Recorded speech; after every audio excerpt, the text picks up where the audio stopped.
नमस्कार दोस्तों, ट्रिकी गुरु अमित गुप्ता के YouTube चैनल में आज आपका बहुत बहुत स्वागत है।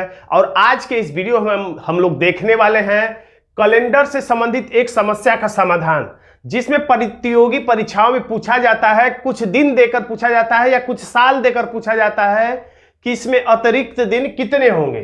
तो अतिरिक्त दिन कहिए या विषम दिन कहिए, अतिरिक्त दिन कैसे ज्ञात करें, विषम दिन कैसे ज्ञात करें, यही आज के इस वीडियो में हम लोग सीखेंगे कि 400 साल में, 1900 साल में, 2000 साल में कितने अतिरिक्त दिन होते हैं, हम कैसे ज्ञात करें अगर परीक्षा में पूछा जाए। तो देखिए, कैलेंडर के प्रश्नों में दिन के बटा में 7 छुपा होता है। ये जो ट्रिक है, इसका मतलब है कि दिन के बटा में, कैलेंडर के प्रश्नों में दिन के बटा में 7 छुपा होता है। ये अपने दिमाग में बैठा लीजिए, दिन के बटा में 7, यानी कोई भी दिन है तो उसको आप उसमें 7 से भाग देकर शेषफल लिख सकते हैं कैलेंडर में। याद रखिएगा, महीने 4 महीने, 10 महीना है तो 10 महीने के बटा में 7 नहीं, या 10 साल है तो 10 साल के बटा में 7 नहीं, दिन के बटा में 7 होता है। इस बात को ध्यान में रखिएगा।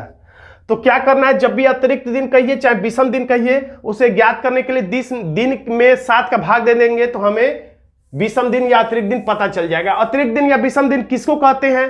जैसे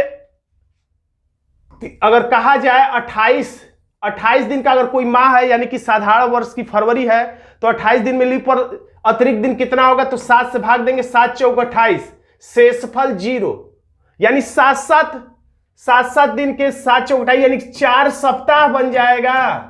4 सप्ताह बन जाएगा और 0 अतिरिक्त दिन, यानी सप्ताह 4 बनेगा और फालतू में कोई भी दिन नहीं बचेगा। यही अगर लीप वर्ष की फरवरी होती है, यानी 29 दिन होते हैं फरवरी में यदि, तो कितने अतिरिक्त दिन बचेंगे? यानी कि 7 दिन का बंडल बनाने के बाद कितने फालतू दिन, अतिरिक्त दिन, विषम दिन बचते हैं। तो 7 से भाग दी, 7 चौक 28, तो 4 सप्ताह बन जाएगा और फालतू में कितने दिन बच जाएंगे? 7 चौक 28, शेषफल 1, यानी 1 अतिरिक्त दिन या विषम दिन बन जाएंगे। इसी तरह से अगर 30 दिन का कोई महीना है तो 7 से भाग देंगे तो 7 चौक 28, यानी 4 सप्ताह हो जाएगा। तो सप्ताह तो पूरा है, 7 चौक 28, और शेषफल जो आया है 2, यही 2 कहलाएगा अतिरिक्त या विषम दिन। यही 31 दिन का अगर महीना है तो 31 में 7 से भाग देंगे तो 7 चौक 28, शेषफल 3, यही 3 दिन अतिरिक्त दिन या विषम दिन कहलाता है। तो इसका मतलब अगर पूछा जाए, कोई पूछे 10 दिनों में अतिरिक्त दिन कितना होता है, तो 7 से भाग दे दीजिए, यानी 7 का 10 से भाग देंगे तो 7 एकम 7, एक ही बंडल बन पाएगा और कितना फालतू दिन बच जाएगा? तो 3, यही 3 दिन क्या कहलाएगा कि 10 दिन में 3 दिन अतिरिक्त दिन या विषम दिन है। यही 21 दिन में कितना अतिरिक्त दिन होगा? तो 21 में 7 से भाग दीजिए, 7 त्रिक 21, यानी 3 बंडल बन जाएगा सप्ताह का, यानी 3 सप्ताह इसमें होगा और फालतू में कोई भी दिन नहीं होगा, यानी कि 0 अतिरिक्त दिन या 0 विषम दिन होगा, यानी 7 से भाग देना है। अब 50 दिन में पूछता है तो फिर वही काम, 50 में भाग देंगे, 7 7 49, यानी 7 सप्ताह बन जाएगा और उसमें फालतू दिन कितना बचेगा? 1, यही फालतू जो 1 दिन बच गया 7 का बंडल बनाने के बाद, इसी को कहते हैं अतिरिक्त दिन या विषम दिन। इसी तरह से 100 दिन में अगर पूछा जाए, याद रखिए दिन, मैं महीना या साल नहीं कर रहा हूं, यानी कि महीना भी दे तो आप 7 ही से भाग दे दीजिए, मैं बार बार याद दिला रहा हूं। तो 7 एकम 7, 3 बच गया, यहां पे 30 हो गया, अब 7 चौक 28, अब 2 बच गया, यानी कि 2 अतिरिक्त दिन बचेगा, यानी कुल मिला के 7 से भाग देना है और शेषफल लिख देना। अब यहां से हम अभी तो फंडामेंटल बातें बता रहे थे ताकि आपको बातें समझ में आ जाए। अब यहां से देखते हैं एक साधारण वर्ष में कितने अतिरिक्त दिन होते हैं। तो कैलेंडर के बारे में मैं मान के चलता हूं कि आपको जानकारी है, तो इस हिसाब से देखा जाए तो एक साधारण वर्ष जो होता है वो 365 दिन का होता है। ये 365 क्या है? दिन है। तो दिन में जानते हैं कि बटा में 7 छुपा होता है और 7 से भाग देके आप शेषफल नोट कर सकते हैं दिन के बदले में। तो 7 5 35, अब यहां पे ये 15 हो गया, 7 गुना के 14, शेषफल कितना आया? 1, यानी कह सकते हैं कि 52 ये क्या बन जाएगा? एक साल में 52 सप्ताह होता है और 1 दिन फालतू में बच गया, तो 1 दिन से तो कोई सप्ताह बनेगा नहीं, इसलिए वही जो एक फालतू में दिन बच गया है एक साल में, उसी को कहेंगे अतिरिक्त दिन या विषम दिन। तो अगर पूछेगा कि एक साधारण वर्ष में अतिरिक्त दिन कितने होते हैं, तो हम लोग बोल देंगे 1। कैसे आया आपने यहां पर देख लिया।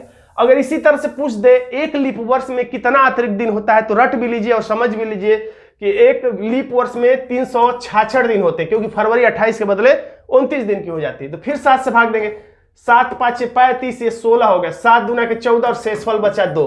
यही 2 दिन क्या होगा, अतिरिक्त दिन होगा या विषम दिन होगा। अब ये तो शुरुआती कहानी है, ये सबको पता। अब यहां से समस्या शुरू होती, मेन मुझे ये बताना था, इसलिए मैं भूमिका बना रहा था। तो 100 सालों में अतिरिक्त दिन कितने होते हैं? तो आप सोचेंगे 100 सालों में, तो 100 में कैसे निकालेंगे? 100 में 7 का घात मत दे दीजिएगा कि 2 अतिरिक्त दिन आ गया, ये नहीं। ये 100 क्या है, वर्ष है।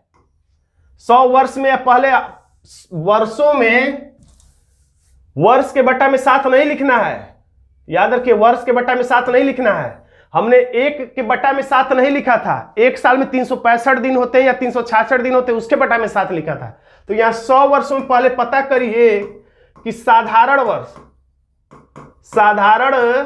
वर्ष कितने होंगे, और यह पता करिए कि इन्हीं 100 वर्षों में लीप वर्ष कितने होंगे।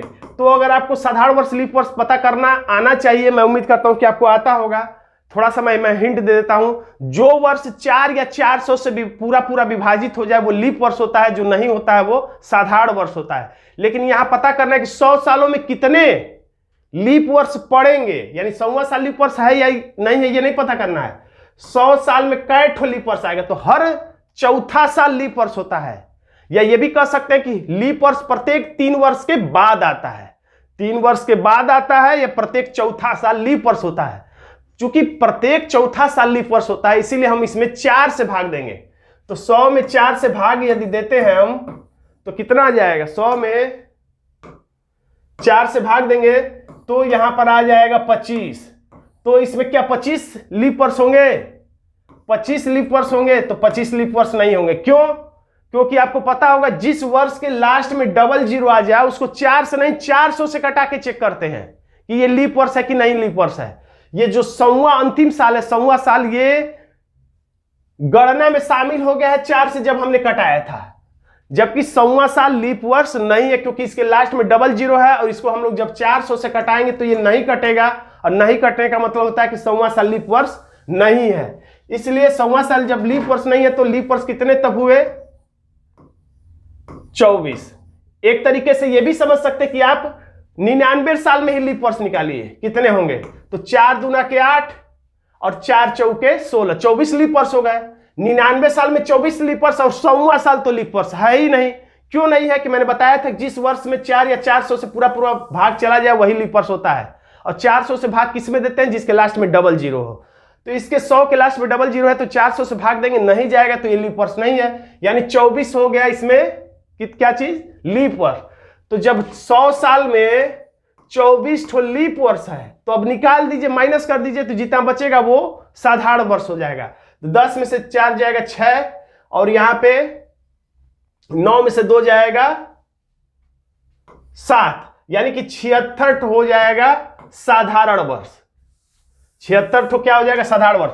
100 वर्ष में लीप वर्ष 24 और 76 ठो साधारण वर्ष। तो चूंकि यहां से अब ज्ञात करिए, एक साल में साधारण वर्ष 1 होता है, तो 24 एक साल में साधारण वर्ष, एक साधारण वर्ष में लीप वर्ष में, एक साधारण वर्ष में 1 अतिरिक्त दिन, तो 76 साल में अतिरिक्त दिन कितना? ये देखिए वर्ष है, हमने वर्ष लिखा है 76 वर्ष। ये 24 क्या है? 24 लीप वर्ष है, अभी भी नहीं। एक साधारण वर्ष में 1 अतिरिक्त दिन, तो 76 साधारण साल में 76 अतिरिक्त दिन। ये क्या अब निकल आया? दिन निकल आया है। एक साल में एक साधारण साल में 1 अतिरिक्त दिन, तो 76 साल में 76 अतिरिक्त दिन, और 1 लीप वर्ष में 2 अतिरिक्त दिन, तो 24 लीप वर्ष में 48 अतिरिक्त दिन। ये देखिए अब दिन आ गया। 76 और 48, अब दोनों को जोड़ेंगे, 76 और 48 दोनों को जोड़ेंगे, 8 6 14 के 4 7 4 11 1 12, यानी 124 दिन होगा। तो 124 दिन हो गया। ये 124 क्या आया है? दिन। और अतिरिक्त दिन जानते ही हैं, 7 या 7 से कम ही रहेगा, क्योंकि 7 जो ही होगा तो 7 का सप्ताह 1 बन जाएगा। तो फिर हम इसमें 7 से भाग देंगे। 7 × 1 7, 54 7 7 49, 49 50 51 52 53 54, यानी शेषफल हो जाएगा 5। अब ये जो 5 आया है, इसी को आपको अंत में रट लेना है, यही आगे काम आएगा। आपको बार बार ये निकालने की जरूरत नहीं है, बस एक बार समझाने के लिए मैंने बता दिया।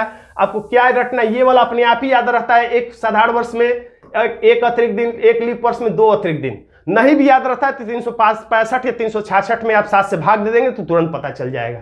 बस 100 वर्षों वाला कंफ्यूजन होता है तो इसको आप रटना पड़ेगा केवल इसको, 100 साल में अतिरिक्त दिन कितने होते हैं। अब हम लोग चलिए देखते हैं, 100 साल में तो हमने रट लिया 5 अतिरिक्त दिन। अब इसको चेक मत करिए कैसे आया था, बस रट लिए कि 100 में, अब इसी को रटना है। तो जब 100 में 5 अतिरिक्त दिन तो 200 में, साधारण सी बात है, 100 साल में 5 अतिरिक्त दिन विषम दिन, तो 200 साल में 10। लेकिन 10 कैसे होगा, जो ही 10 होगा तो 7 का 1 सप्ताह और बन जाएगा, यानी 7 से फिर भाग दे देंगे। 7 से तब तक भाग देना जब तक कि वो 7 से या कम ना हो जाए। 7 के 7 शेषफल 3, तो 3 निकाल लेंगे। इसी तरह से इसको 300 साल को इसी के हिसाब से 200-300 का निकालना है। जब 100 साल में 5 अतिरिक्त दिन, इसी को मेन याद रखना है, 100 में 5 तो 300 साल में 15, फिर 7 से भाग दी, 7 दूना के 14 और शेषफल 1, यानी अतिरिक्त दिन हो जाएगा यहां पर 1। अब ये मत सोचिएगा 200 सालों में 3 अतिरिक्त दिन है और 300 सालों में 1 ही कैसे है। एक ऐसे है कि जो ही वो 7 से ज्यादा हो रहा है, एक बंडल सप्ताह का फिर बन जा रहा है। अब 400 सालों का, अब यहां पे याद करने वाला, ध्यान देने वाला बात है।